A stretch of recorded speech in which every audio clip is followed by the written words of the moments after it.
Hello, আসুন। অনেকক্ষণ গান হলো, গান শুনলাম, এরপরে আমরা একটা কবিতা শুনবো।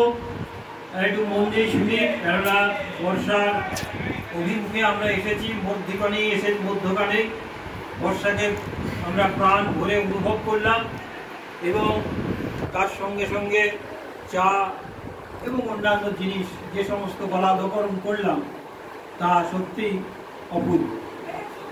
কিন্তু আমার কবিতা একটু অভিমানী, তাই জন্যে কবিতার নাম অভিমানী কবিতা। কবিতা আমাকে দিয়েছে বিদায়, অভিমানী মুখে বলেছে এবার তবে যায়, বলেছে যাবে সে এবার প্রকৃতির দরবার। যেথা আছে মরা নদী, পল্লী সমাজ, ছোট বড় মানুষের জীবনের কোলাজ, অযত্নে বেড়ে ওঠা গাছ, আর আছে পুকুরের ধারে শাপলার ঝাঁক, ভেঙে পানকৌড়ি, নির্ভীক সাঁতার, চঞ্চল হরিণের আনন্দ বিহার। অভিমানী কবিতা নিয়েছে বিদায়, যাবে সে এবার প্রেমের দরবার।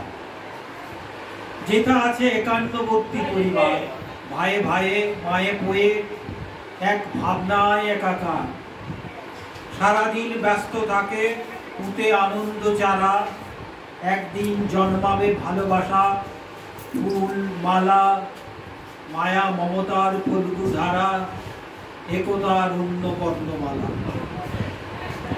কবিতা আমাকে দিয়েছে বিদায় এই ভর সন্ধ্যায়, বিষণ্ণতা ছেয়ে আছে তাই। আমারই প্রিয়া আমি বাড়ি যায়, আমারই অঙ্গন দিয়া। কতবার করেছি মিনতি তোমায়, অভিমানী দইতা আমার। ছন্দ প্রিয়া এসো ফিরে তোমার পূর্ণ প্রতিরূপে, বর্ণপাক ছন্দ তার তোমার আশীর্বাদে। হ্যালো।